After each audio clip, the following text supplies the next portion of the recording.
Dear viewers, thank you for your vigilance and your commitment to wildlife protection.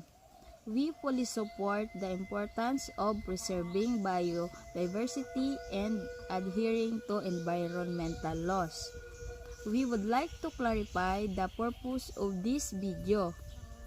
This video is not intended to promote or teach lizard trapping. Its primary goal is to document the traditions, crafts, and custom of the local people. We aim to preserve the ethnographic history and the heritage of our ancestors for educational purposes. Please note that no monitor lizards were harmed during the filming of this video.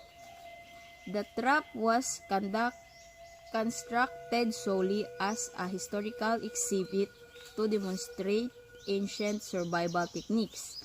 We acknowledge that trapping wild animals is strictly regulated by law. This content is strictly for educational and historical reconstruction purposes and should not be replicated. We invite you to join us in exploring history and culture while respecting the natural world. Anong masasabi nyo sa sabong?